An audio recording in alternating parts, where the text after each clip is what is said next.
everybody? Welcome to Live from the Basement. How we doing tonight? All right. Welcome to the shittiest 4X presentation you're ever going to see. We're going to be selling and making money. So we're not going to do any of that shit. How we doing, guys? I'm your host for this evening, Ricardo Winston. Let me get a little love. Let me get just a little bit. Like it's... This is RJN Comedy presents Live from the Basement at Channel 1 Studios. Give it up for Channel 1 Studios. Give it up for yourselves for coming and being part of live comedy. There is hundreds of people here, and I love that. I love it. No, I'm just kidding. You guys, I'm turning 42 next month. Thank you. And like the older you get, I realize when I'm watching movies and stuff, it's harder for me to like suspend, my disbelief and things like that, because I look at like classic hood movies and the amount of money that they were willing to kill over is fucking pathetic. Like when you really think about it, like in Friday, Big Worm was gonna kill them for $200 fucking dollars. And like, but nobody had it either. They couldn't ask anybody. They couldn't go to anybody to get $200. They couldn't get $10, $20 bills together to save their fucking lives. But that's poverty in America. And I think we need to, that's the real problem, you guys. I was watching ATL before I came here. And Big Boy was gonna kill that little kid over $2,000. I get it. That's a little bit more money, but like, you could go take out a personal loan for like if I'm gonna die or I gotta go into debt, I think I'll take the debt every time. That's all I'm saying. That's all I'm saying. It gets harder and especially with like media these days, it's hard for me to enjoy TV and enjoy movies and things because we're so connected to our celebrity these days. When I was growing up, there was a wall between the celebrity. Like you didn't know that Diddy had 5,000 bottles of baby oil like in his fucking pantry. Like you don't have a special room for that. You got that next to the fucking broccoli and cheese soup. That's disgusting. Everybody's got fucking podcasts now and shit. Wrestlers have podcasts now. That's completely fucking ridiculous. You know how mad I was when I found out that The Undertaker wasn't from Death Valley? It was just a dude named Mark. Like, I was like, where's my heroes going? That's all I'm saying. Porn stars have fucking podcasts these days. And it's not that I don't like to humanize my porn stars. I don't want to look at them as objects, but I don't like to know that me and my favorite porn star have the same favorite Pokemon. Like, I don't need to know that. Because now when I see her take that load to the face, I'm like, she's a kind lady. Leave her alone. I don't like it. I don't like porn stars having podcasts because the first time I listened to one, I didn't realize it was a podcast. And halfway through, I just had to put my dick away because it was just two coworkers talking about their day, and I felt like a monster. I was like, whoa. I'm like, where's the sex talk at? Y'all just talking about how you don't like anal. I couldn't tell. That is... You are an amazing actress, man. I'm like, dude, that's weird. I was thinking about that before I came over here. These aren't even jokes. This is just shit I was thinking about this morning. Porn is acting. But porn is acting the same way like wrestling is a professional sport. You're gonna take the hits, but it doesn't mean anything. In my mind, that was funnier. Let's rewind. That's the thing about video. We're gonna edit that out. We're not gonna edit that out. That's just in there now that you guys didn't laugh at my hard, figured out, worked on joke. Okay, thank you. Anywho, moving on. Nah, man. Well, you guys ready to get this show started? That was an odd way to segue out of this, but it's life. It happens. You don't get this on Netflix, is what I'm saying. This is real life in the moment. But you guys ready to get this show started? All right, coming to the stage, our first comedian, coming to us from Diamonddale, Michigan. Put your hands together for Jeff Scott, everybody. Oh, this is nice. I've never been here before. This is the first time performing here, and I'm kind of excited about that. Whenever I perform someplace I've never been before, I like to do something different. I like to do something I've never done before. So tonight, instead of doing the same tired crap I always do, just for you folks, I'm performing with anal beads. And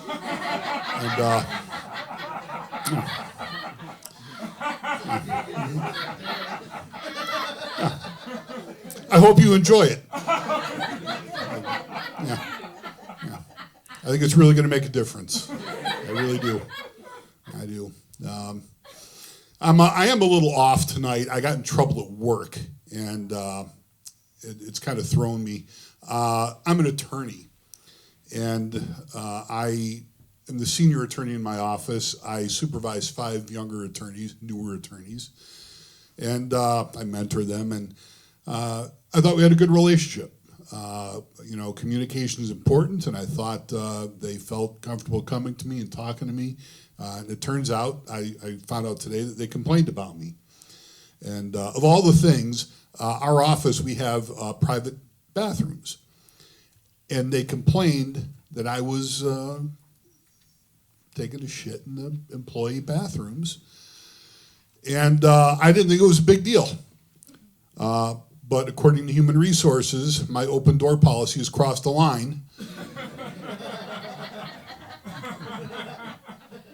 And I got in trouble. And these Gen Zers, man, they're triggered by anything. It's unbelievable. So anyway, now I have to close the door, wait for somebody to knock, shuffle to the door with my pants around my ankles, let them in, and address their issues. And it's just it's an unnecessary burden.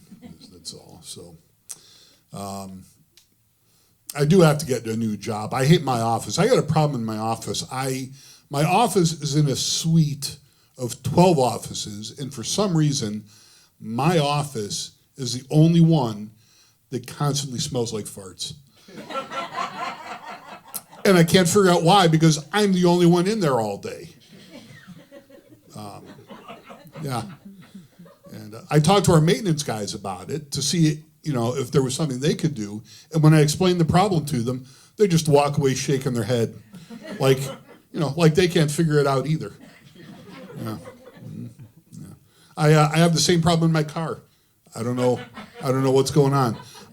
There's something that my car has in common with the office, and as soon as I can figure it out, I'll be able to solve this smell.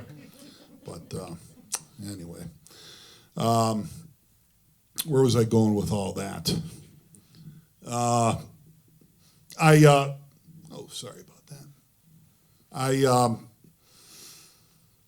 That's my fart joke for the night, by the way. Thank you.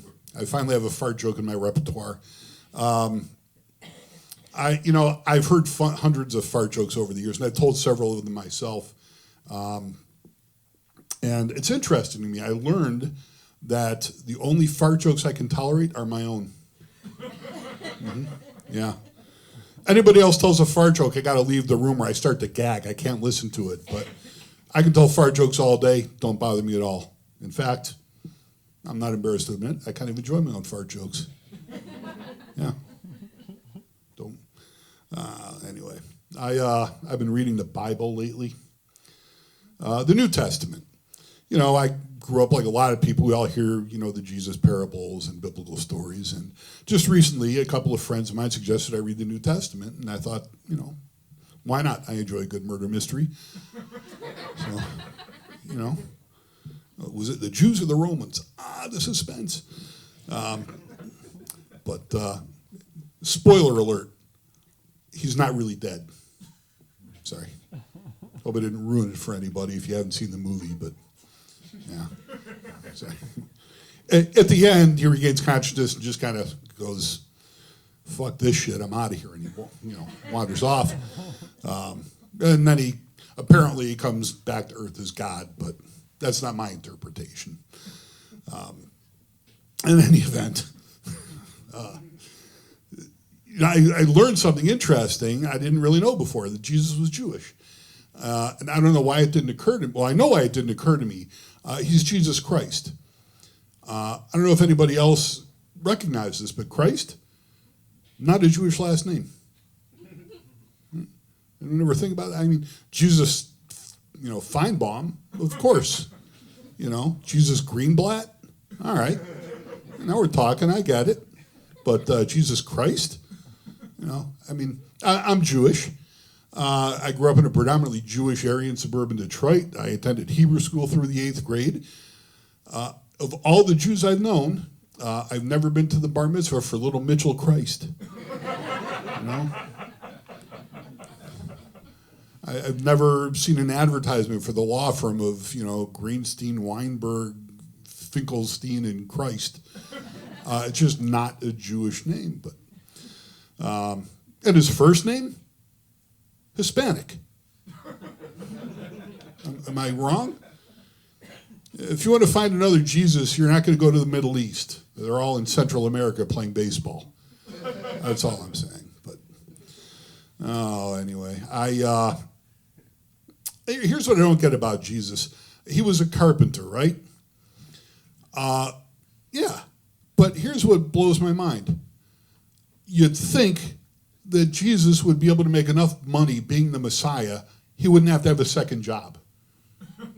Am I wrong? I don't know.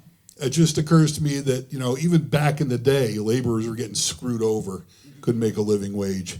I just think it kind of sucks. But, the guy who's, laying hands on people, who's healing them, he's a laborer. I always figured the guy was part of a union, Great pay, better benefits, paid vacations, medical leave, Christmas and Easter off. Right? See, that's funny because he's Jesus. Jesus wouldn't get Christmas and Easter off because let me explain Jesus to you. All right. See, for Jesus, it would just be his birthday off. And then his rebirth day off. That's yes. All right.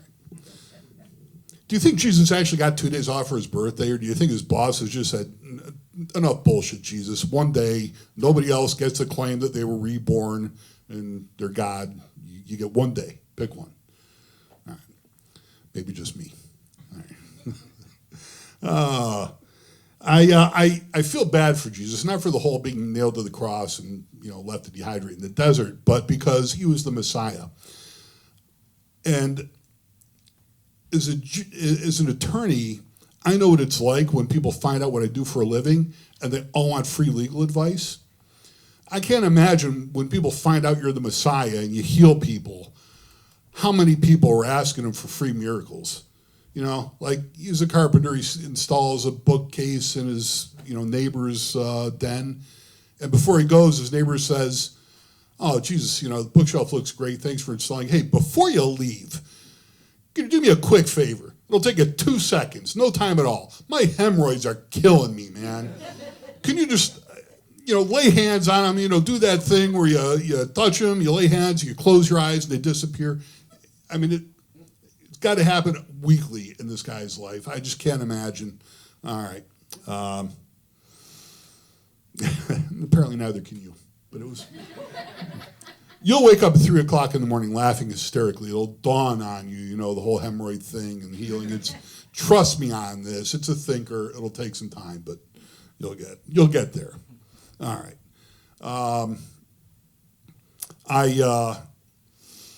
I've been studying Greek philosophy. This is kind of interesting. I'm fascinated by the Greek mathematicians, how they managed to make sense of the physical world in mathematical formula. And I came across something I'd never known before. There's one Greek theory that is the most famous Greek mathematical theory in history. And everybody knows it, but people know nothing about the guy who created this theory. Because his name has been lost to the history books. But the only thing they know about him is he was a 16-year-old student of Euclid. And one day, in the middle of a lesson, he stood up and recited this theory to Euclid.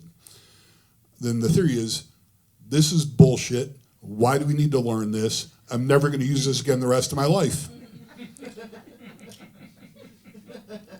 And it's become the most famous mathematical theory ever, quoted by every single high school student in history since then. Right? And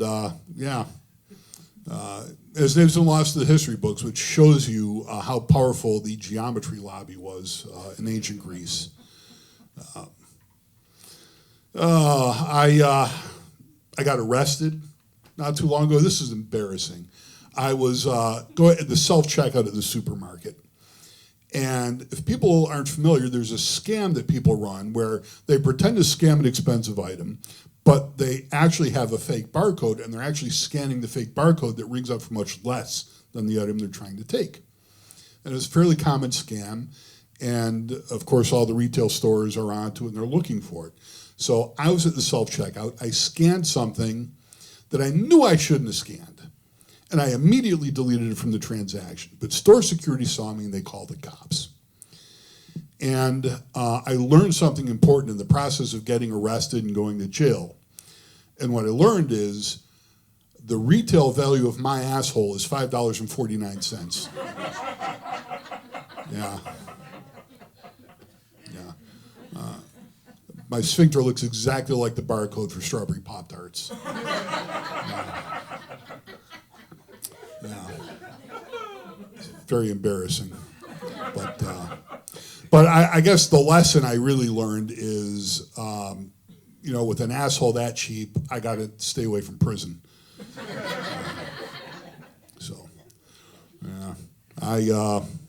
Here's something that will gross you out. I went to an orgy recently. I was invited by a lady friend of mine to what she called a marathon orgy, which is a thing according to YouPorn.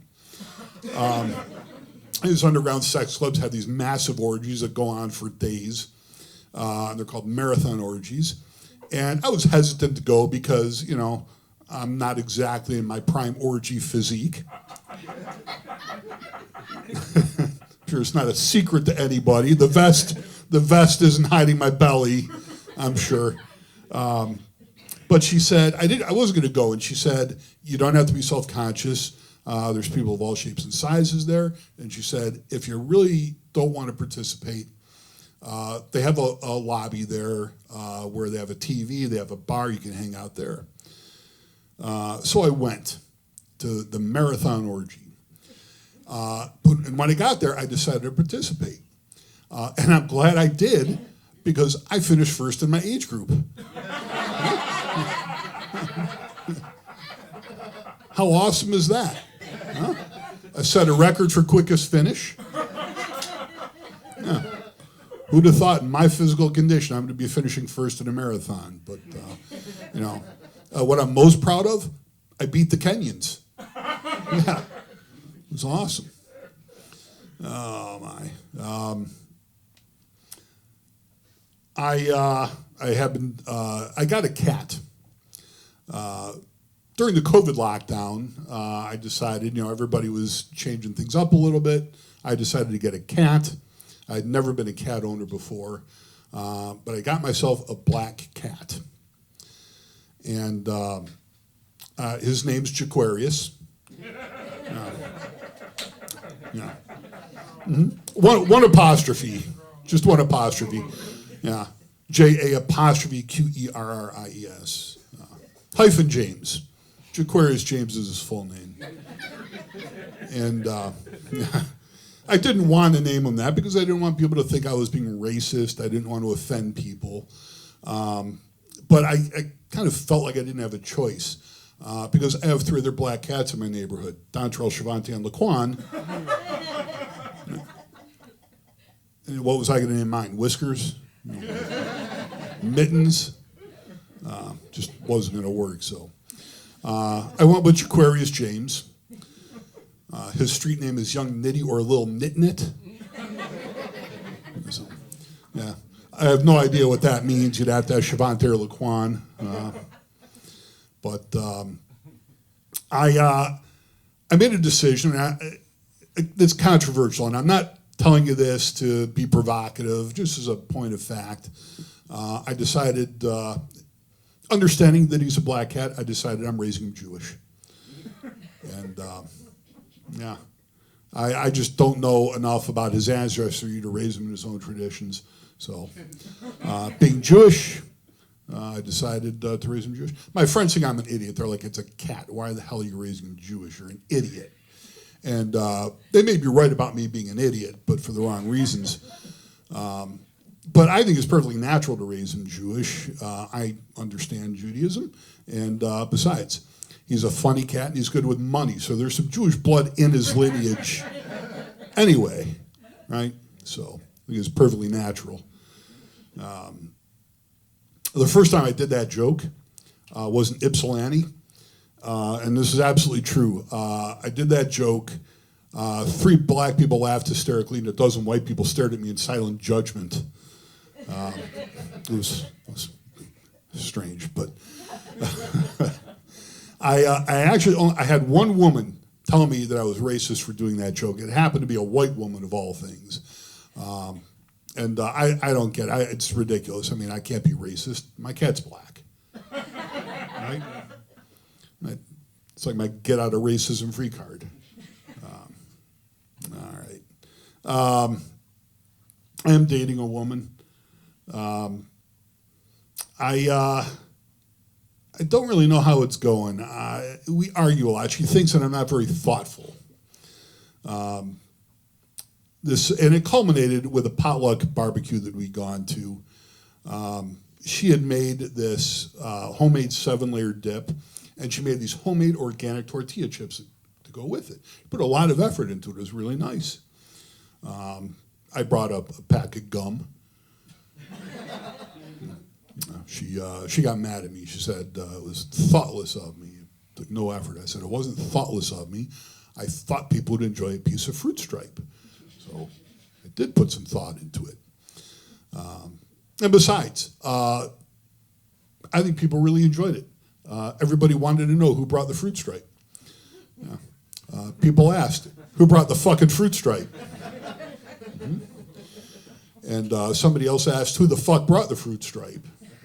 Yeah. And somebody actually said, are you shitting me? Somebody brought some fucking fruit stripe? Like they were pleasantly surprised they were going to get to enjoy a piece of wet and wild melon fruit stripe for dessert. So I'm counting that as a victory for me.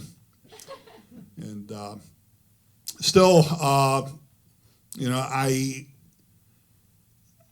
don't see this relationship going well. She told me that having sex with me was torture. That's what she told me, yeah. Well, actually, what she said was, when I'm on top of her, I sweat so much she feels like she's being waterboarded. Yeah. Not very nice. I don't know if she meant that as a compliment, but I didn't take it that way. And besides, I don't know why it's my problem. If she's got an issue with it, she can wear a snorkel. Right? Yeah. Or she can get on top if she wants to stay dry. I don't know why it's my issue. Right? Yeah. All right. Anyway, before I go, I think I need to address the elephant in the room. I have terrible performance anxiety. And I think by now you've all recognized I haven't been able to get an erection during my set.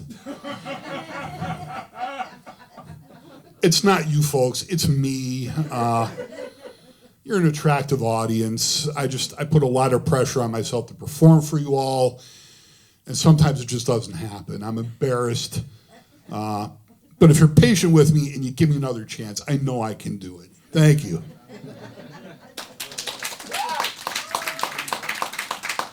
Keep it going for Jeff Scott, everybody. Very funny.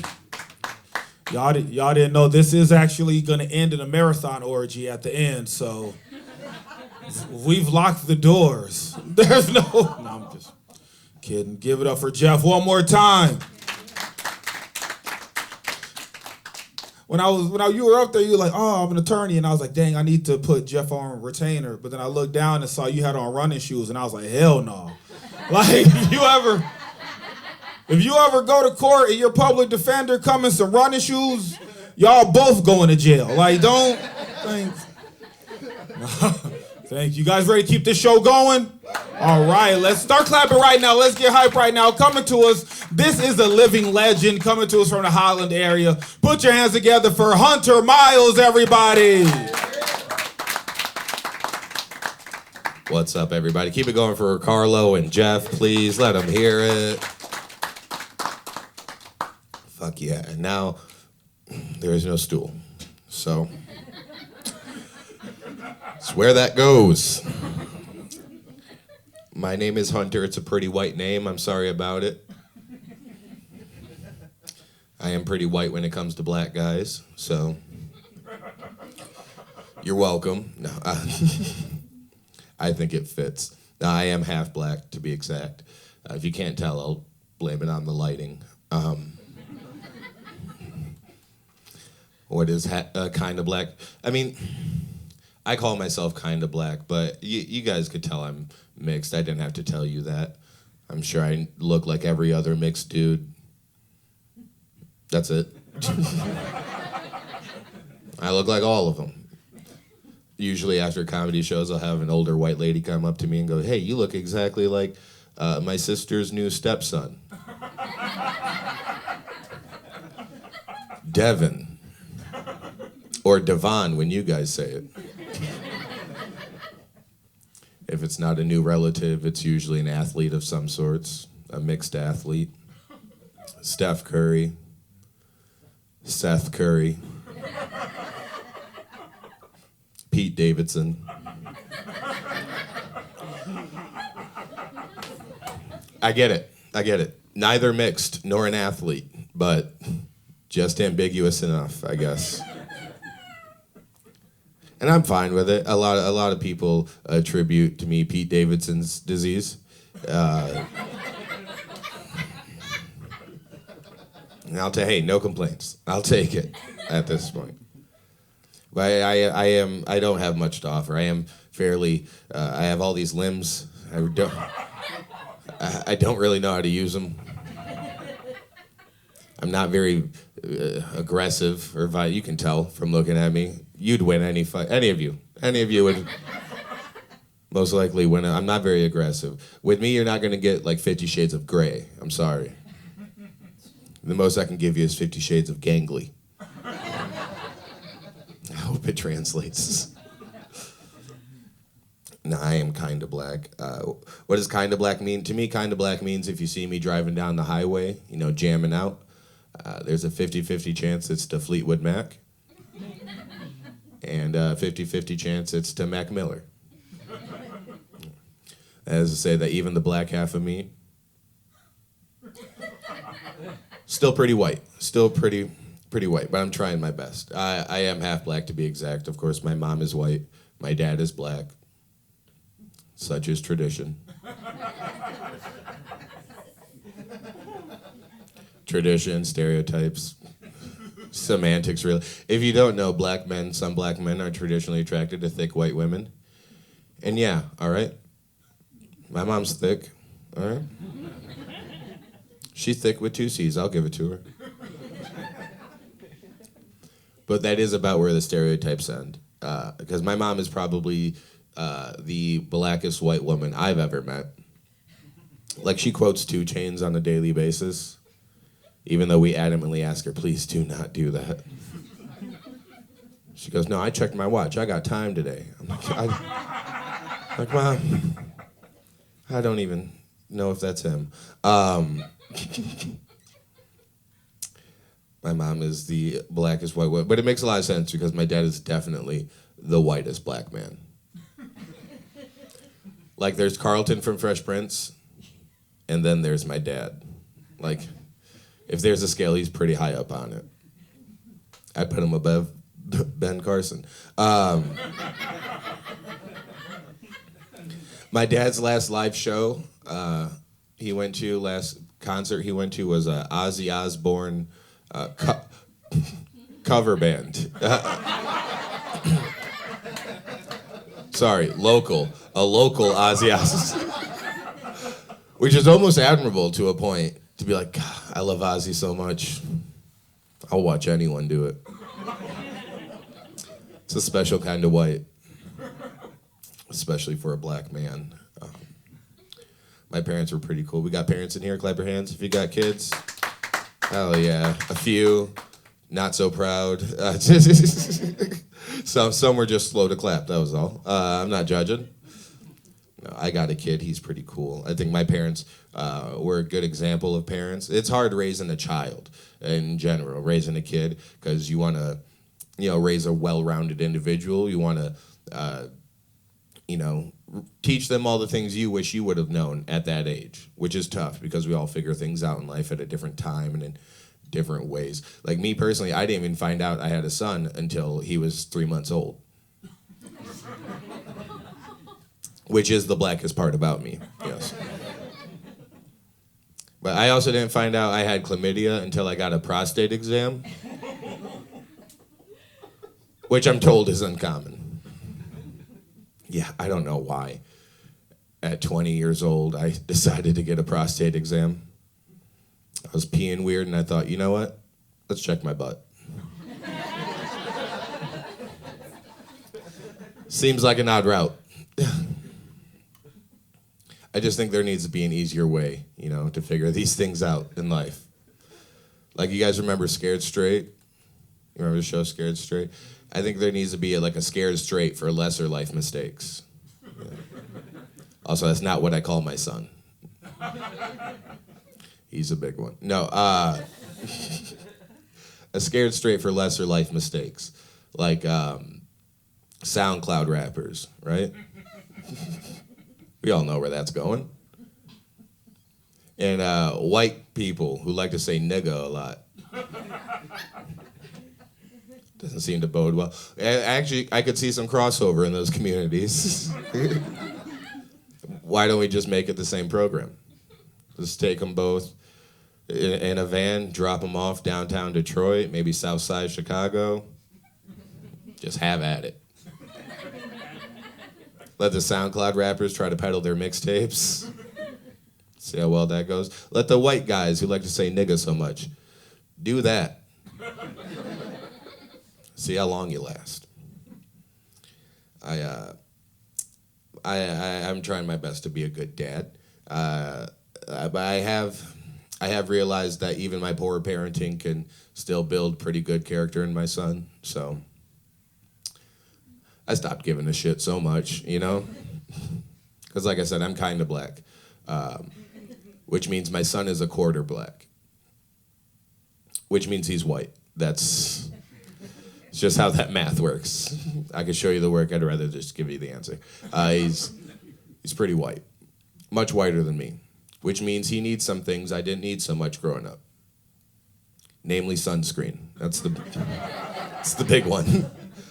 Reapplications unprecedented in my household. So yeah, I forget sometimes, but when I do, he burns pretty bad. If I'm being honest. Looks like it hurts. But I'm hoping that'll help him think, hey, maybe I should put sunscreen on myself, Since this jerk isn't going to do it for me. The pain will help him remember. But then when he asks why his darker cousins don't need sunscreen, I let him know that they have other struggles, Just remember that sunburn when you get to drive home from a traffic stop. Am I right? All right, cool.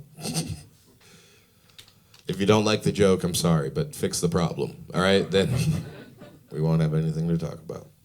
I am straight. I feel the need to let you know I am straight. Everyone needs a reminder. I'm straight. I'm not gay, sir. I'm not gay. That's just something that happened to me when I was 10. All right. That doesn't make me gay. No, I am straight. I have to tell a lot of people I'm not bi. A lot of people say I give off a bi energy, and I am biracial, but I don't think that's what they mean. A lot of people think I'm bi, and I understand their confusion. I think it is because I am a man, though I often dress like a lesbian. I understand the confusion. I'm just a fan of the culture, you know. I also I give off bi energy. I also attract bi energy. 3 of my last 4 girlfriends have been bisexual. 4 of my last 4 girlfriends have been bipolar. I think I just love the indecision, you know? It also means I've been a part of too many manic episodes that were not mine. All right. I really thought I was bringing all the diversity to the table when it came to my son. I was like, a quarter black, if that's all I can give him, I'm happy to do so, you know, for my boy. Because his mom is 100% Dutch, which if you don't know, the whiter of the whites. So I was like, 25%, a quarter, if that's all I can give him, I'm proud to do so. And then his mom came out as a lesbian, and I was like, oh shit. He's half gay too? That's awesome. You always want more for your kids, you know? And this is more than I could have ever asked for. Or provided, really, you know, for my boy.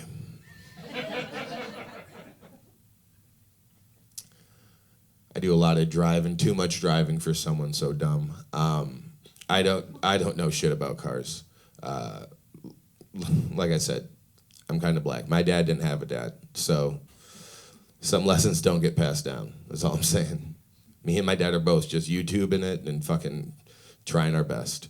My check engine light has been on for so long that when it finally turned off last week, I was like, oh shit. Now we got a problem. It's almost like being in a pretty bad relationship where every day is a battle. And then you come home one day and your wife is just smiling at you. And you're like, oh, this can't be good. Probably going to have to address this at some point. But I do a lot of driving. I see a lot of signs. I get distracted very often on the road. And yeah, maybe it takes me too long to read these billboards. And yeah, it's called a learning disability, all right? But amazing the number of highway safety billboards that take my attention away from the road. Have you guys seen these deaf child area signs? In these liberal-ass cities? No. These deaf child area signs, they got to come down sometime, right? I'm just saying, they don't stay kids forever. It's not a deaf child anymore. That guy's 42, all right? Take the sign down. Or change it. Just once, I want to see, I wonder how the sign comes up. I want to see that process. I want to see how they get the deaf child. Is it just one deaf child moves to the street and their family, probably with his family. Not just a young deaf entrepreneur. Is it just one deaf child moves on the street and his family's like, all right, call the city. We need the sign. Do they have to buy it? I don't. I'd imagine it's a long phone conversation. But at some point they're like, whoa, whoa, whoa, you only got one deaf child. You're gonna need at least 4 more to be an area, you know. If it is just one deaf child, I'd like to think he gets to keep the sign. Like just once, I want to see a graduation photo next to a deaf child area sign coming down, you know. He gets to keep it, take it home, take it off to college, put it on his dorm wall, next to the stolen railroad crossing sign, the stolen slow children at play sign, which also seems a little condescending. How'd they know? And then his very own deaf child area sign. His roommate's like, did you steal that? He's like, no, it's mine.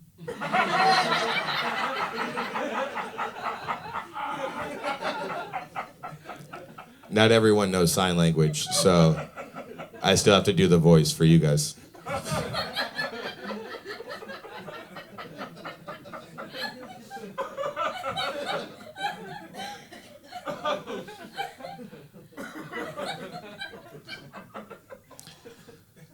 I used to smoke crack. You guys smoke crack?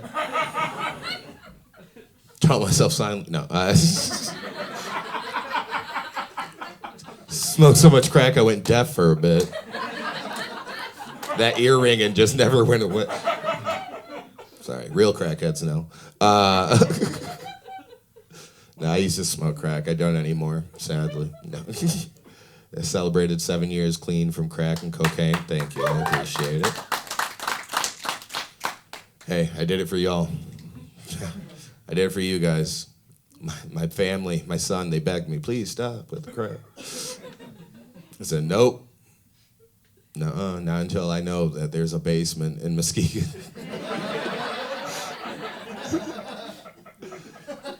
Filled with people who might clap for my accomplishment. Only then will I quit.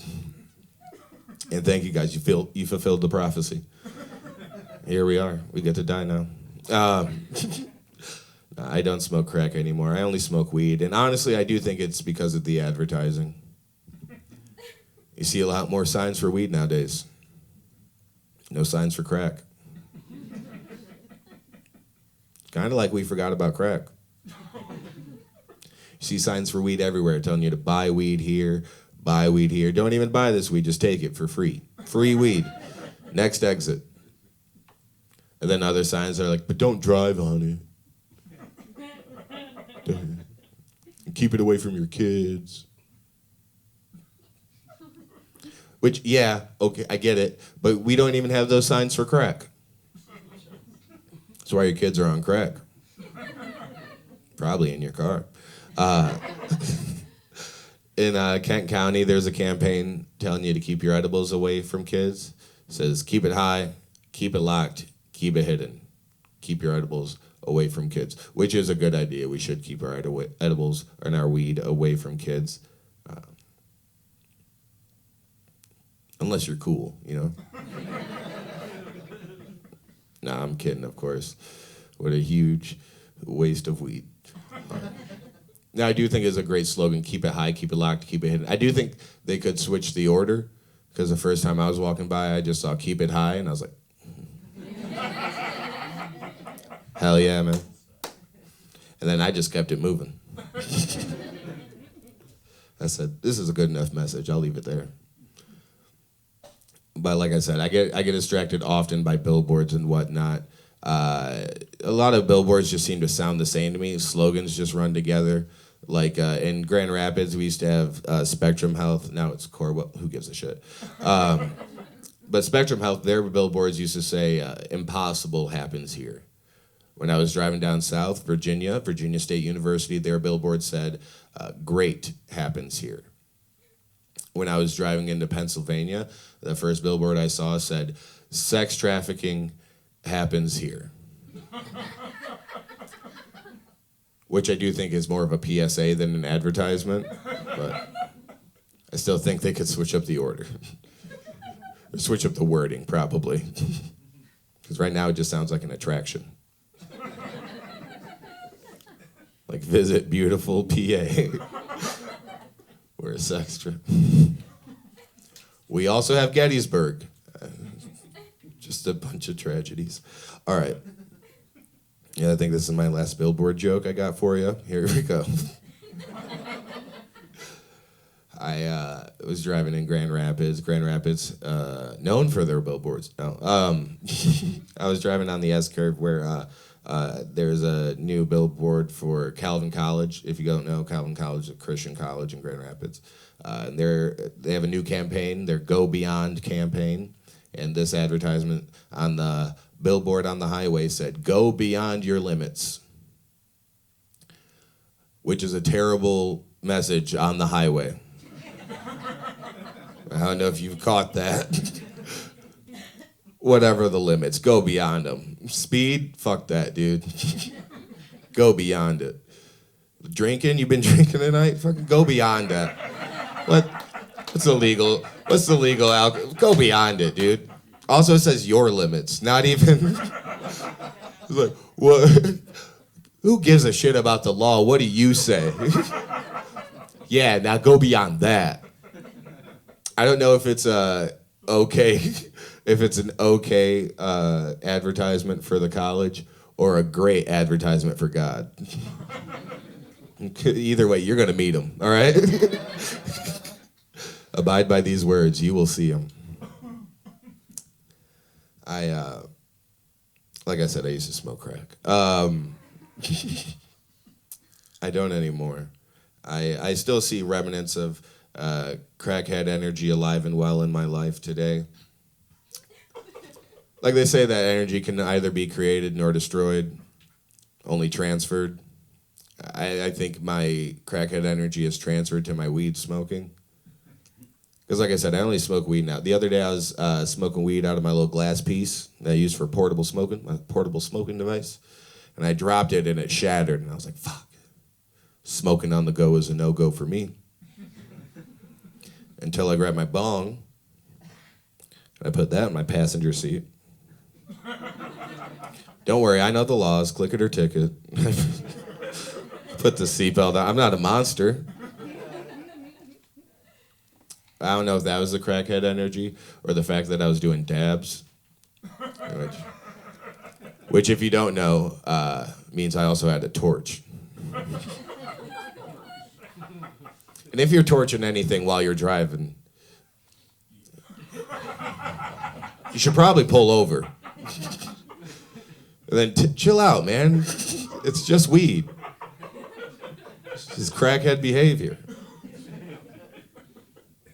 I went to rehab to get off crack. Cheated. I'm sorry. Couldn't do it on my own. Needed a whole team. No, the real cheat was God. I went to a Christian rehab. The most fun of all the rehabs. I can say from experience. All right, you guys must love it then. Sorry, I didn't realize you guys were all in rehab with me. That's crazy. Now, at this Christian rehab, they had a bunch of tropes, cliches that they would say all the time. Like one guy would always say, "You ever worn another man's drawers, Daniel?"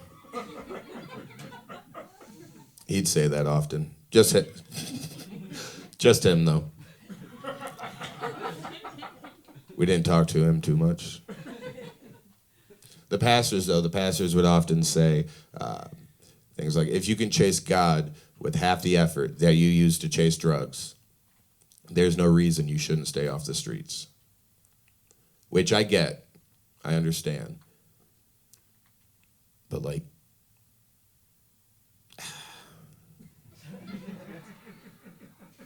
come on. Pastor, have you tried crack? Like, I understand eternal life and salvation is awesome and cool in theory or whatever. But crack is here now. Like, it's tangible. You could hold it. You could smoke it today. If you wanted. I'm not suggesting it, of course, but you can't smoke the Holy Spirit. Many have tried.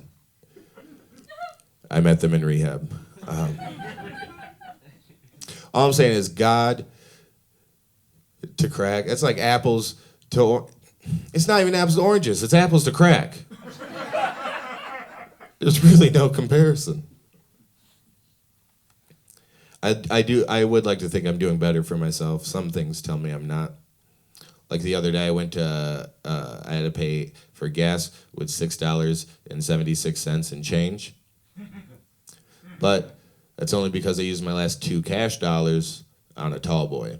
Because listen, I got morals, all right? I'm not going to pay for my beer and change. I'm not an alcoholic. Just a recovering crackhead. I grew up pretty poor. Anybody else grow up broke? Hell yeah. I was going to say, fuck yeah. Started from the bottom, stayed pretty low. I won't say I didn't come up, but I'll wait to proclaim that. No, I grew up pretty poor. I grew up in like Holland and Zealand, so it's relative. But all my friends, every weekend, one of them would say the same thing. It was always, my family's gone for the weekend, party at my house. I grew up in a house of 8 people. All of us too poor to leave at once. There was never a party at my house. We never really went on vacations at all growing up. We got to go on like one family vacation. When I was in like second grade, we got to go down to Florida. Got to go to Orlando to Disney World for my sister's Make-A-Wish trip. Hey, don't poop. Hey, it was my trip, all right? It was fun. It was free. It was nice. Got to meet Goofy. Always a pleasure. It was my first plane ride, which you can really tell I was young because I think they call them flights now. But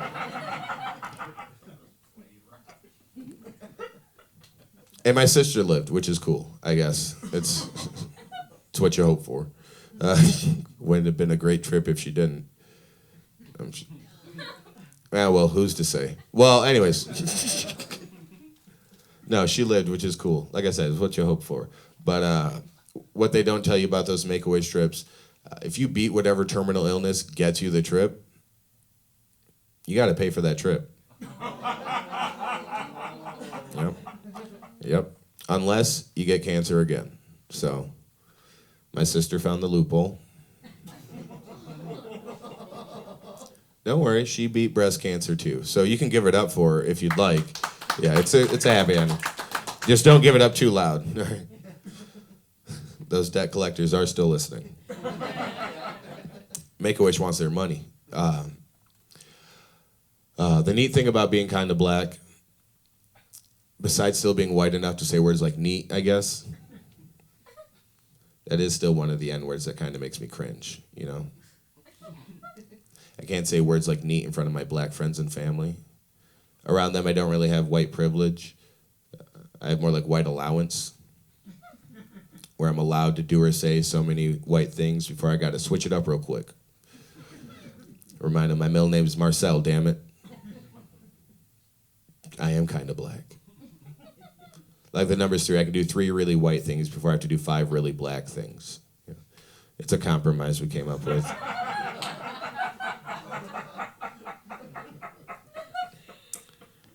Got some history buffs in the crowd, that's cool. But no, the neat thing about being kind of black is that any relationship I get into is automatically an interracial relationship. So, guaranteed to disappoint fathers of every race. You're welcome, ladies. But I also think it'd make me pretty versatile in the porn industry, you know? Just for the tags, I guess. Could hit a couple categories, maybe make my own. Like I said, you see interracial, but not the way I'm. All right. I don't want to leave you on porn. I do think that quitting crack has probably made me a better dad. Sure. Yeah. Okay. No, it's just. Okay, fine. A better dad, I'll give you that. But a cooler dad, not a chance. Not a chance. Like, sure, am I now able to love and support and care for my son the way he deserves? Yeah, okay.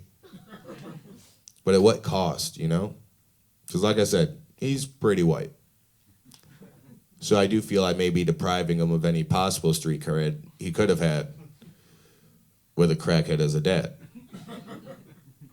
Like, he'll never be able to say nigga. For that, I feel for him. And some of you, of course. Because I was in his corner for a while. I was like, no, he'll grow into it. He'll get darker. Never happened. 8 years old, I finally had to sit him down with his red hair and freckles. Let him know I'm sorry, man. Just didn't make the cut. Because I was going to raise my son to say nigga the same way I was raised to say nigga. With extreme caution. And in certain groups.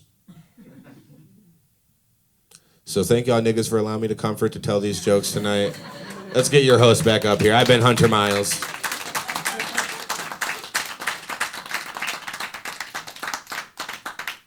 Keep it going for Hunter, everybody. Hunter Marcel Miles. You guys ready for your last comedian? We've been having fun. We locked in. Yeah. I've been know something about you up front, man. You look like Luigi. You look like... I've been told that. I'm sure you have. Mario. It was Mario? No, you look like Luigi, the freedom shooter is what I call him. You mean Chuck's son? My man had a plan and he executed it. I like it. Anyways, you guys ready for your last comedian for the evening? All right, let's start clapping right now. This man is very funny. Coming to us from Grand Rapids. Put your hands together for Devvaron Thomas, everyone.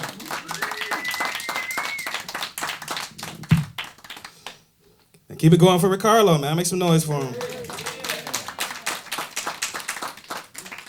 You like how we like really like went down the line of black for you? Started off as higher, it's just like maybe 100. Then now we're like, here, we went to Balsonic, you know? It's nice. Man, I feel like this wall is uncomfortably white. It's like oppressively white. This room is white. I don't know. I'm in a bad mood. I'm taking out on y'all. It's not y'all fault, man. It's not. I say, but I don't like accountability. It sucks. I woke up complaining about my life the other day.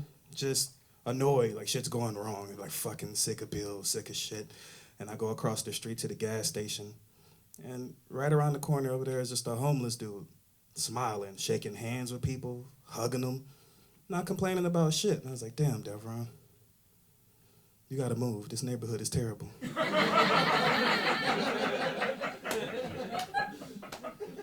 For 0.3 seconds, I thought a homeless man had the answers. You know what I mean? Like that's not a good place to be, bro.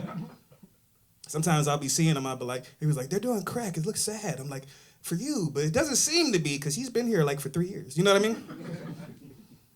So maybe he's got it right. You ever seen Junkies in Love? I think that's the purest love you can find. They don't quit on each other for nothing, bro. Nothing. The whole house that been sold to Renaissance or wherever you could go for crack. It's like, I don't know, baby. Just who's gonna suck whoever's dick today to get cracked? That's all we gotta figure out. And that's that's reciprocity, I think.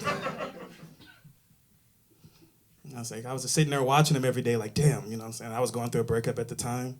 And I'm like, damn, they really figured it out. He brought her flowers, and yeah, there was a lot of mud on the bottom of them, but she appreciated it. They were still her favorite, you know? They kept it spicy. They were fucking in the park.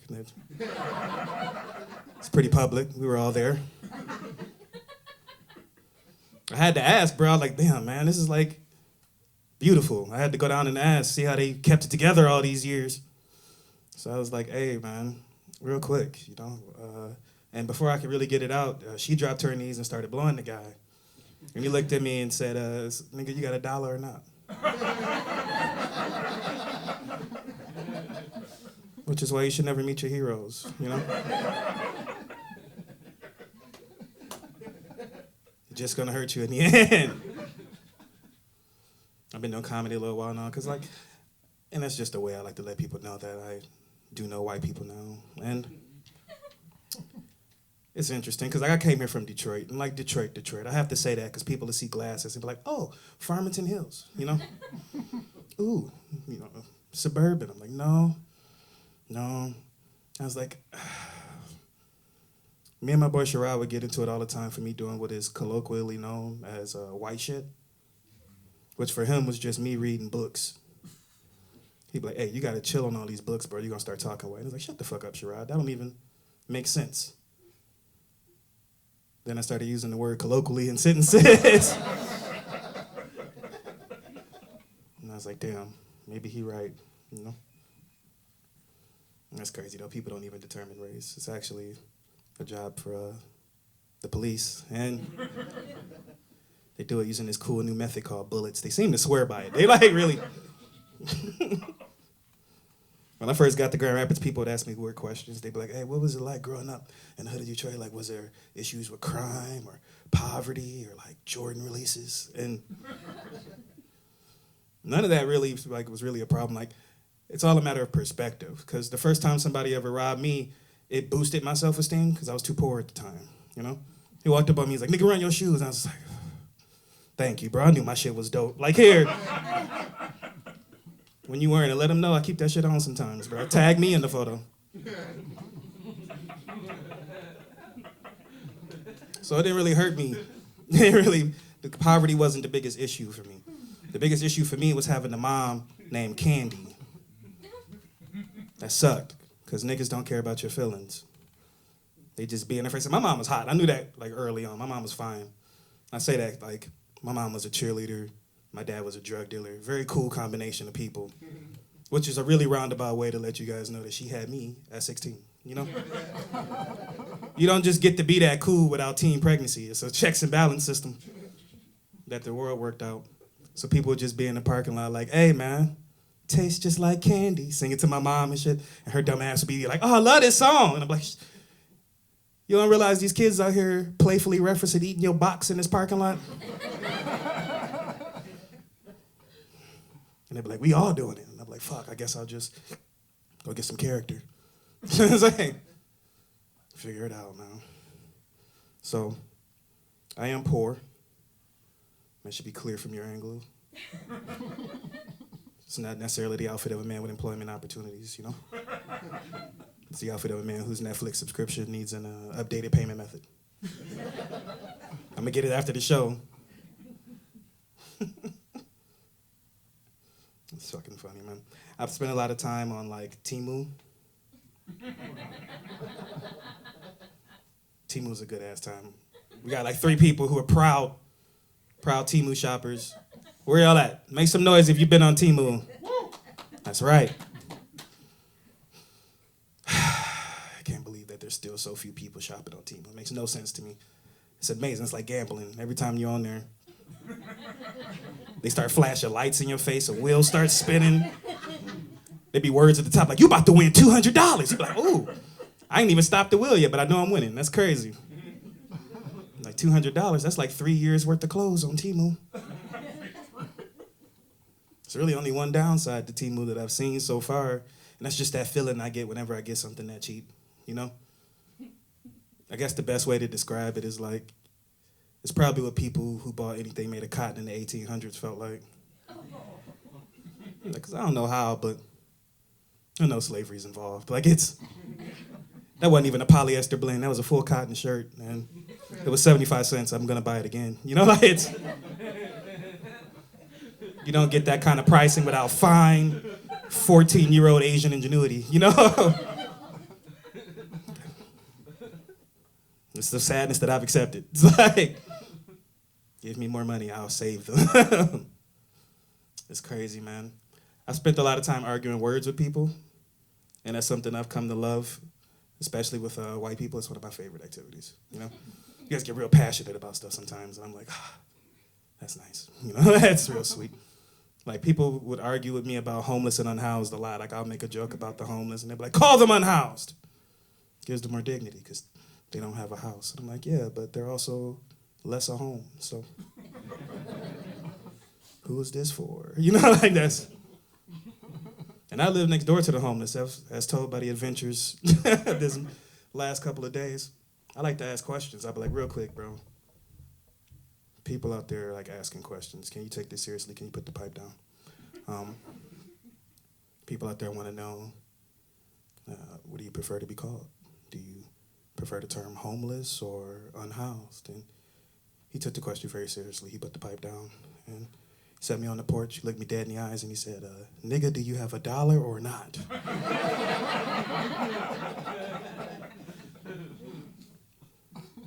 He's like, damn, my bad, you right. I should have figured that was more of a us problem. Like, I did not have $1. What I have are these Temu coupons. And if you sign up today, you will get 10% off. I think that's like free for you, bro. I don't know. Man. I had to move, because like I said, I went through a breakup. Let me ask y'all a good focus group. All right, is any couples in here? Yes? Yep, that one right there. Nice. Oh, you dating a shooter? Louis. Congrats, bro. Congrats. Just the right amount of danger and savior all in one, bro. It's nice. It's nice. It's nice. And a breakup What's best, like to stay friends or separate entirely? Separate entirely. Okay, yeah. What do you actually do though? Separate entirely or stay friends? Half and half. Okay. Cool. Lying pieces of shit. Trying to stay.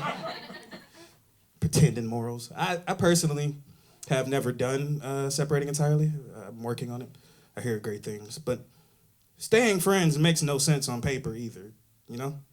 Because like I've never had a job fire me and then be like, so like you're still gonna send emails sometimes, right? Like, maybe on a day I don't have enough employees, you can like clock in for old time's sake. It's like, nah, fuck you. You fired me. I don't want to work here anymore. I'll be back on the weekend. It's like, I'll work part-time. I went through a breakup too recently with another white woman. And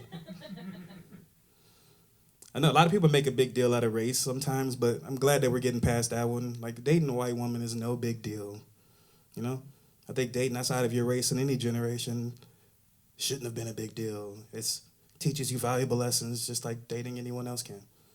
The biggest lesson dating a white woman taught me was that OJ was innocent. And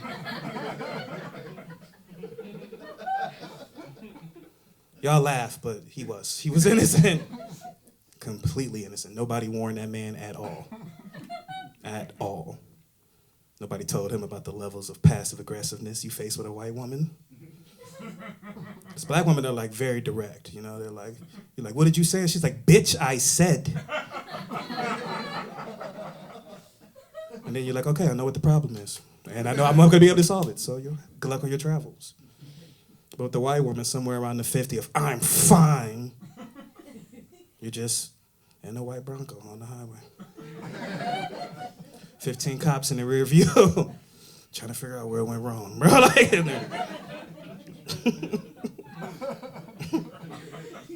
but I was like, damn, this is my third white breakup in a row. I'm starting to feel like I'm going through more white women than kombucha at this point.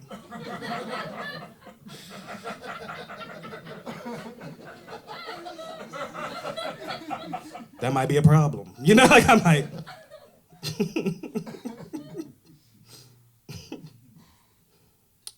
Yeah, man. I don't know, man. It was interesting because it was interesting. You leave my lisp alone. Hooked on phonics was hard. I think the only saving like grace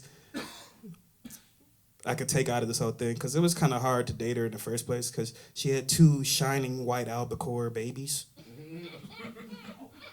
And societally, we've gotten used to like white parents with black kids. Angelina Jolie blew that shit up. Like we got there, you know? You can see it all the time. But you don't see enough black parents with white kids. And I don't want to be the first. Being the first sucks every time, man. Where can I take these kids that isn't immediately a kidnapping or a question, you know? And these are yours? Like, yeah. I was like, can't help but notice their eyes are so green, you know? Such curly red hair. When the police inevitably do show up, the only solace I could take is knowing that I have 1 child for each side of my body. So that if you want to go through me, you got to go through Jaden. You know what I mean? I'm holding them up as they ask me questions like, no, I don't have insurance, officer. I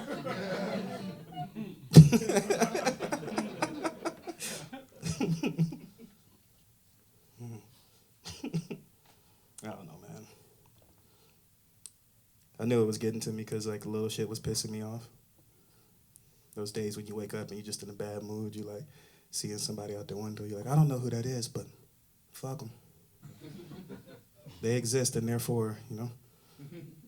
Little things were just pissing me off. Couples walking in 2s, I could have fought every single one of them. I hated it. I'm so glad y'all sitting separately. I hope that signs of trouble down the road. You know what I mean? Like that's the kind of petty I've been hitting. By the 3rd couple I tripped, my boy was like, you've been an asshole to people right now. I tried to explain it to him in the way that I thought he would care. And he hit me with one of those phrases that people who don't love you for real hit you with. Just kind of get out of the conversation. He's like, hey, that's just a come down for the come up. I'm not gonna lie, in the moment it had an effect. You know, like I stood up a little straighter, lifted my neck with some pride like I hadn't in a few days, and I stabbed that man 17 times for saying the dumbest shit I'd ever heard in my life. Come down for the come up. Y'all can relax, I didn't stab the man for real. Like I said, it's a friend. Strangulation's way more personal, you know? I'm just saying it's a stupid ass phrase. You can't use it for anything in life. I can't be like, hey man, I'm really sorry to hear your dad died. But hey, listen to me. That's just to come down for the come up. The next dude your mom meets, the next nigga your mom meets, bro, he's gonna be pretty dope. I can feel that in here. It's like, damn, Jeff, I heard you caught a smidge of that AIDS. Fret not. You see, that's just to come down for the come up. I think you're immune. You can't even catch it twice. You know, like that. This feels too much like false positivity. If shit is trash, tell me shit is trash. I love the truth too much. Dangerous amount, you know? People are like, you're fat. And I'm like, I knew that before I got here. Every doctor's appointment. So I hate the doctor. They're like, well, it's $65 for me to tell you you're fat, and have been for some time. And like, I got insurance, but like, I got insurance to show off. I don't use it. That's a rich man's privilege. That's crazy. I treat insurance the same way rappers treat J's. It's just for status. Like, it's just, I'll be like, what up? What you got for your insurance? They'll be like, oh, I got Cobra, Medicaid. I'm like, damn, I got Blue Cross Blue Shield. Sound like you got Starberries in your life. Say, hope nothing happens to you with that Carnival shoes as insurance. You're just traveling around with. But I don't really understand how it works. So I'll be at the doctor and he tell me a $65 copay, and I'm like getting cocky. I'll be like, no, check the paperwork. I got the insurance. It's in there. And he'll be like, yeah, we know. We know. First off, this is an urgent care. Secondly, sir, that's the copay. It's $65 with the insurance. Without your insurance, it'd be $263 for me to tell you that you're fat and have been for some time. And I'm like, all right, bro. Well, hear me out. $65 is my weed money, sir. You're making me choose between my physical health and my mental health. That's crazy. I don't know what I thought. I thought when you had insurance, you could hit the McDonald's menu or hit the doctor's office like the McDonald's menu, you know? The value menu on point. Just come in and be like, hey, what's up? I got a headache. Let me get 2 MRIs, a CAT scan, and shit. I don't know what this is, but one of them pap smears, you know? I don't know what it is, but I got the insurance. I'm trying to ball out. I'm trying to treat my friends and shit like, y'all gonna get some of these pap smears? Because I'm not gonna get none. If everybody else not gonna get none. I'm not greedy. I was watching the Olympics this year because I love seeing failure live. It's amazing. It's what got me into comedy, you know? Seeing somebody fail, you're like, ooh, I bet I could never fail like that. That's crazy. You can and you will. But that feeling is amazing. Like watching somebody be so bad at breakdancing that I'm like, I bet if I put some cardboard down, I could do a little something, you know? It's the same way I felt when I saw the president the first time. I was like, I could do president. That's not... I didn't even care that I called it do president. I just felt like that still qualifies me for the job, you know? I don't know. I didn't want to get too political this year because the weirdest thing to me was like I was getting texted every 5 minutes from Kamala, you know? And I was like, if Kamala texts me one more time, I'm gonna hurt the feelings of every gay person in my life. Come election day, you know? Which was supposed to be a joke, but I had to answer questions afterward. People like, you were joking though, right? I was like, I was. I didn't vote at all. When I was a kid, I did. Well, it was just crazy because she was texting me every day and then all of a sudden they just stopped. The election's over. She don't need to talk to me no more. Kind of hurt my feelings, you know? That bitch. She told me she changed. Things were going to be different this time. Said the nation was in therapy. They were doing better. They have a plan. And instead, it turned out they just had the concepts of a plan. The Trump thing makes no sense anyway because people get so passionate about it. Like the first time he was getting elected, everybody was just like, hey, real quick, bro. Why are you even tripping about it? It's not a big deal. Let's just wait and see what happens. And I was like, that's stupid. We already see that there's a problem. Nobody has this mentality for any of the other STDs, you know? No one's ever like, hey, you gotta let the AIDS work through you first. Then you'll see the benefits, bro. Like, did it destroy your entire immune system? Sure. Like, sure. But you lost a lot of weight. You look good, you know? And you can't catch it twice? Welcome back, bro. Like, that's... It's fucking crazy, man. So I just been in a weird place. I got on Reddit, which is not a good place to take anger. The pipeline is pretty quick. It's like anger, Reddit, Walmart, aisle 13. You know, like church steeple. Like it gets real weird. Fox News. That's when it gets cool. In there. It's like a weird place to go, but I get on there and I'll just start learning random historical facts. It's a lot of fun for me. I like to share them with people wherever I go. It's important to me. Did you know that ancient Egyptians believed that their god, Atum, bust the world into existence? You were right in the middle, sir. I'm so sorry. Can't help but point out the fact that your hat said Saddleback Supply, and it all just seems to, it was part of God's plan. But, and that wasn't a strong enough reaction. I said ancient Egyptians believed that their god showed up, put his dick in the black hole, and then blah, consciousness for all of us, right? And so to honor this, ancient pharaohs would masturbate into the Nile River. Made me feel like garbage immediately. You're not looking at this from their perspective. You know, they're doing this to honor their father, the mother, the creator of everything they've ever known or ever will know. I did it because I had to be at work for 2 hours. That's not me honoring my creator at all, you know? So now whenever I get the shea butter ready, because I'm classy, I kiss it up. I'm like, this one's for you, Ma. You know? I told her she has yet to appreciate it. So yeah, man. Watching people fail leads me to Reddit. But I was sitting there watching the Olympics, watching this woman do breakdancing awfully, watching people get upset about words again, you know? Because on top of that, there was a woman who knocked a woman out in 32 seconds. I remember that. Everybody immediately was like, that's a dude, so quick. Just because she got a few strong features. That's crazy. Turned out the whole time wasn't even a dude, it was a woman, born and bred. But immediately online, everybody had arguments again. It's like they need to learn how to use they, them pronouns. And that's such an annoying argument. It's so dumb. Everybody's good at it. I've seen it a million times. Usually whenever I'm asking a woman where she was at the night before, you know?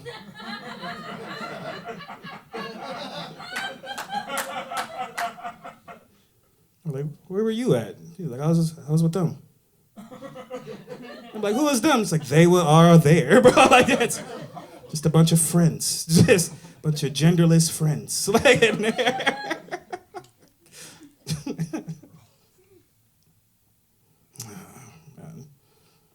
I'd be wanting to be a good person. That's why I'd be learning all these words and social bullshit.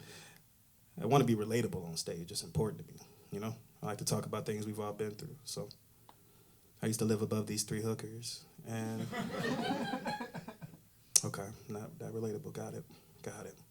I'm just saying, it's really hard to sleep when people are fucking on the side of your house. I find it a little rude, to be honest. I don't know if any of you've ever had 16 people just waiting on your porch. Just waiting to ride the rides like Six Flags. Just relaxing. Standing next to the doorway like, I bet I am tall enough. mouth. Like, it's in there. But I had a moment. So I was like, you know what, Devvaron, ignore this. You're here now. You've been here for a year. This is a chance to learn more words. It'll make you better in society. I had to go up. I was like, real quick. This is important. Can you put the dick down? And she took the question seriously. She put the dick down. And it's like, hey, what do you prefer to be called, hooker or sex worker? She got me straight, bro. She looked me dead in the eye. She said, nigga, do you have the dollars or not? I was like, my bad. You right. I should have figured that was more of a us problem. I do not have the dollars, you know? Again, what I do have are these Temu coupons. And you should take them. I feel like you could use a change of clothes. You know, like there's been a lot going on. It's been pretty loud from 3 a.m. to 7. The joke always reminds me that sex is disgusting. It's a good time. I'm not saying that. I'm just saying on paper it's trifling. You don't think so? See, if you're disagreeing, you've never had sex with a squirter on a memory foam mattress. Because the mattress never forgets, you know? Now you got a brand new waterbed that you gotta hope isn't just mostly piss, you know? But Reddit said, I'm just kidding.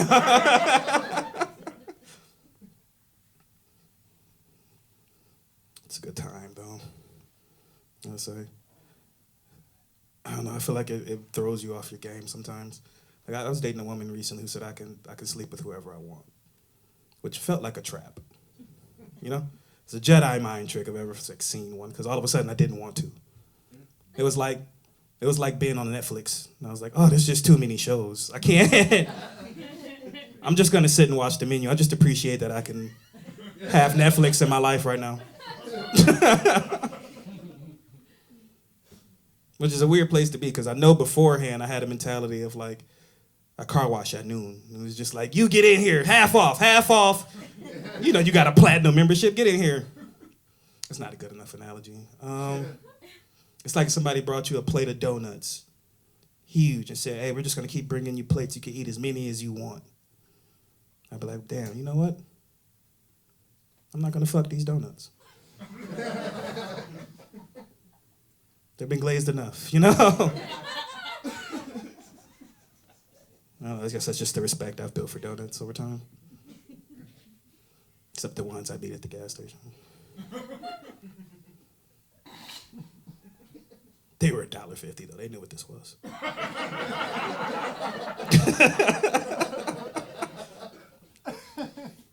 Say, I don't bring a Marge's high society, bro.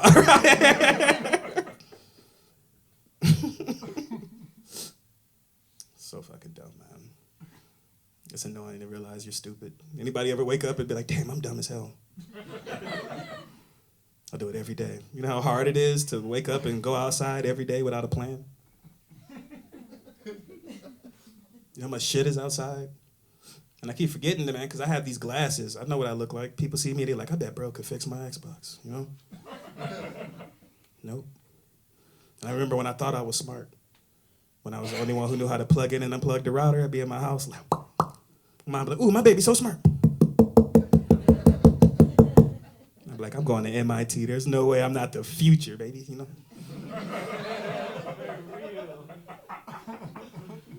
I went to Job Corps. So different. So much less robotics. So much more cocaine. Like there's such a different place. It happened when I realized I got a smart friend, and that was a mistake I made. I hope you don't make it in your lives. Like if you ever have a smart friend, get rid of them. Toss them, you know? They ruin all your dreams with facts. They throw you off your game.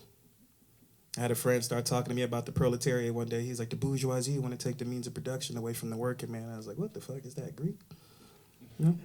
Then I got a little cocky about that. I was like, I speak a little Greek myself, bonjour, you know? Fucking annoying. It's weird, because even the amount of presidents I know should be embarrassing, but I do this.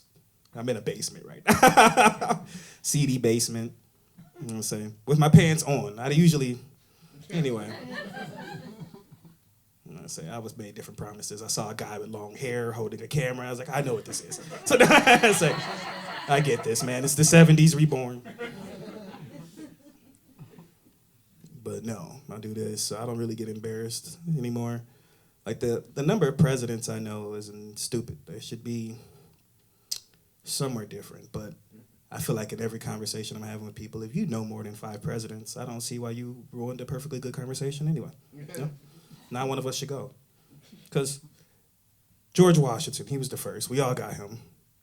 Abraham Lincoln, because he freed the slaves. That's a pretty big deal for me. JFK, because he fucked Marilyn Monroe.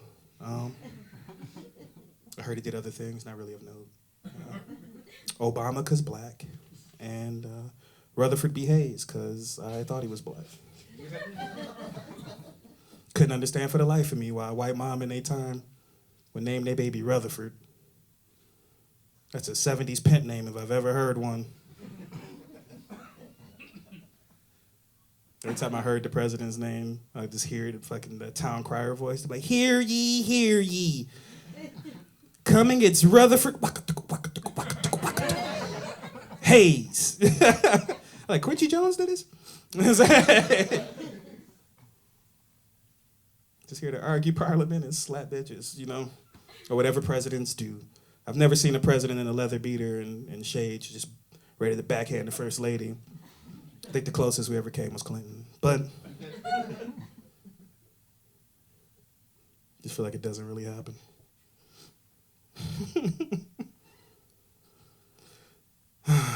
Man, you ever feel like, well, how do I put this? What do you miss the most from being a kid? I guess having a bunch of free time, like not having to worry about doing anything. Yeah? No responsibility. What'd you do with your free time? I guess I make videos and stuff like that, shoot videos, DJ music, stuff like that. Okay, there you go. You gotta finish sentences like that. But you can't just say you make videos anymore. We don't live in a pure world that could just be like, oh, I bet he's up there playing with butterflies or something. Took his My Little Ponies and his Wham toys upstairs. His monster trucks, and they're just having a good story. Now people are like, no, what happens in this basement stays in this basement. I don't know, man. Freedom is nice. I used to sit on my couch in my drawers and just not be worth shit. It was beautiful.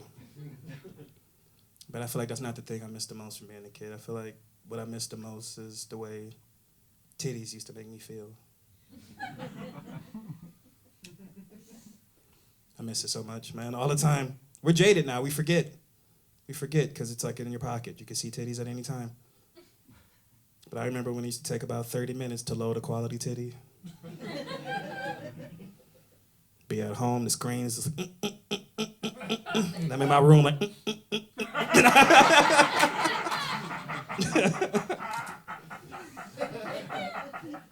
we got 2 hours, my mom's gonna be home, so I kept my time frame as from an adult. So, I don't know, man. I remember the first time I saw like my first real titty, like free range, grass fed in the wild.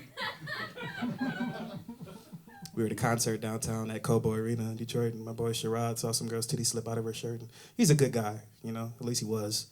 And he just looked up and saw her and was just like, hey, real quick. I was like, shh. I'm gonna scare it away. It's majestic. It really is. Felt like a nature doc in my life. I'm so happy.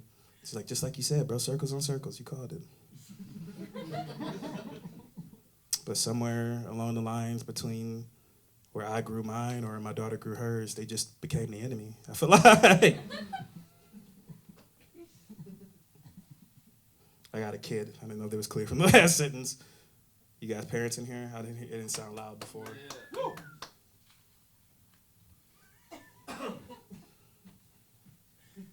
There's nothing sadder than being in rooms with parents for some reason.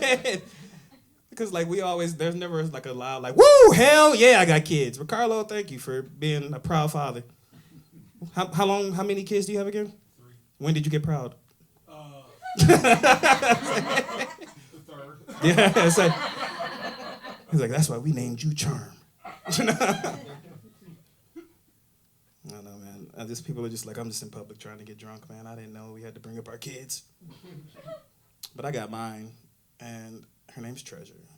I hate that name. I hated it from day one. Her mom brought her home and was just like, we're going to name her Treasure. And I was like, fuck. My baby going to be a stripper. I saw it too clear, man, in my dad's eye. Like, it was like, the vision was so perfect. It was a club. It was called the Treasure Chest. I was not a fan. Just not a fan, right? And I realized pretty early, I'm like, I'm being ridiculous. My baby's smart. She got skipped out of the 4th grade, went straight to the 5th, learned to play piano and the ukulele for some weird-ass reason, you know? Like, I grew up in Detroit. My daughter's growing up in Grand Rapids, so sometimes it feels like I'm raising a little black Zooey Deschanel. Which is a phrase I didn't even understand until a Hulu ad explained it to me. She said, girl, she's new, I'm catching on. All I'm saying is that it's a little off sometimes, you know? She'll say little shit to me. She'll be calling me father just because she knows I'm like, she'll be like, oh, what do you mean, father? I'm like, don't call me father. You use my government name at this point. She's like, all right. So she got skipped out of the 4th grade. She went to the 5th. She's not a dumb kid. And I don't say that like other parents when they're like, my baby's so smart. He know his ABCs and his 1, 2, 3s. And I'm like, yeah, but he's 16. So raise that bar a little bit, you know? Like, my baby's smart. I saw when she was 6. Came home early. She was crying in the living room. I was like, what's wrong, baby? What's going on? She's like, Mom came home early. She's not supposed to be here. She's in my mental mind space. She's asking me to clean up. She's asking me to do all of this. I don't like it. I was like, that's a strong sentiment for 6, you know? You got to be smart. And she was like, why? I was like, cuz it took me 8 years to realize I ain't like when your mom was home. But you got it in 6. Incredible. You know, like, it's amazing. So now I'm like, she's not going to be a stripper. She'll probably just own that strip club. You know what that means? Daddy gets comped. I'm in there every day. 5 p.m. sharp, like, mwah, mwah, how you doing, baby girl? Did Sprinkles get my flowers last night? Tell her I know the boss, you got to slide that in there. I keep learning weird shit about myself. Like, it's become clearer and clearer that I might have that sweet, sweet autism. You know? Just that sweet, sweetism all day.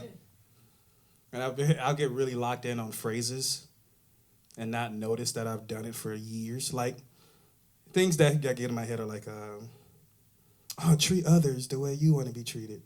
I took that to heart, man. I was just like, for years, I've been treating everybody like they should be getting their dick sucked right now, you know? Man or a woman, I'm like, how you doing, ma'am or sir? Life is hard out here. You're doing great, and I hope at home you're getting blown to smithereens. Like, I hope sometimes it feels like angels are coming down from the sky to tickle your belly. Like, I hope you know a joy like no other.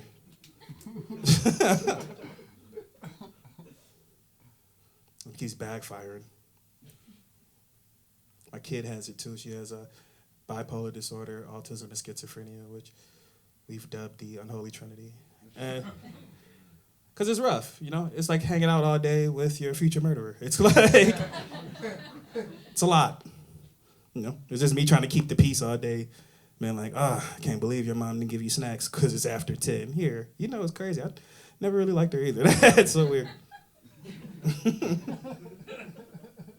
Just me and my little Menendez baby going on adventures.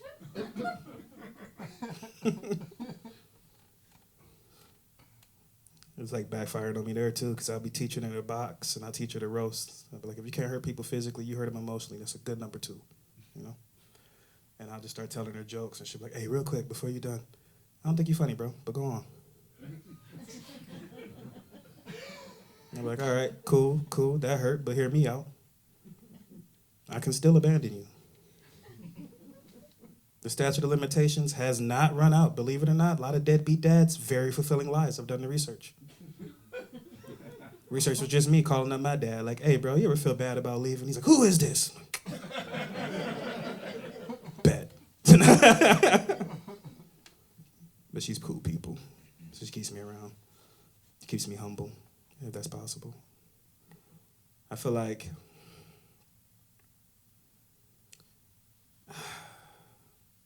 having a kid was a choice that you're supposed to make as early in life as possible to me. You know, my mom did it at 16. I was like, I could do 16. I just kept it up like 3 more years. Got it at 19, which is just a cool way to say I wasn't there for a while. And I'm just kidding. Having a kid young is funny because like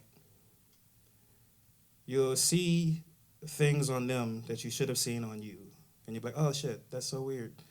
Like my kid came up to me and was just like, hey dad, this girl said our family sucks. So I put her out. I was like, that's crazy, because usually when people say, my family sucks growing up, and I've been dating them. I'm like, well, tell me more. Maybe I'm not looking at this from a different angle. It's like, good for you, kid.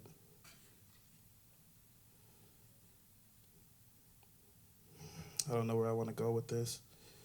I feel like we've been having a medium time, and I like ruining that every time I get the chance. So the age of consent is crazy, huh? That's not a good response.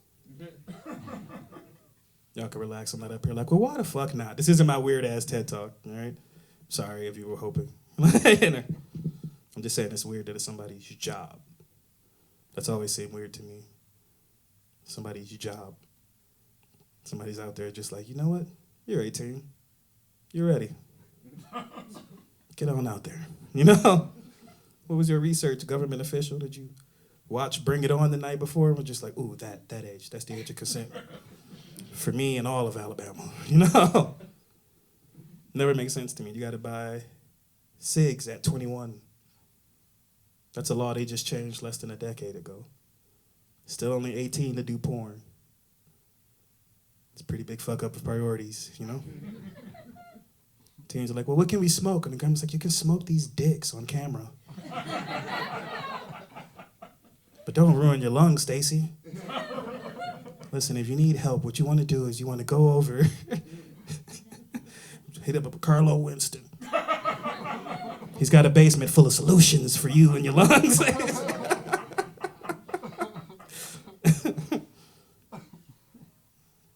I'm glad we had a good time, man. We didn't argue any words. It's nice. I had a fucking run-in yet again the other day. I walked up on some Girl Scouts, and I'm going to finish that story. But I walked up ready to fight. I was just like, I already know we're about to have a fucking thing. Just tell me, what do you want me to call them? Samoas or Caramel Delights? And she took the question seriously. She put the cookies down, and she looked me dead in the eye, and she said, nigga, do you want the cookies or not? And I was like, whoa, chill, you 7, you know what I mean? And Asian, so I have questions. We're gonna discuss this over 3 boxes of these cookies, because I'm never too poor to give me a box of Samoan Delights. All right, give it up for y'all hosts, man, y'all been fun.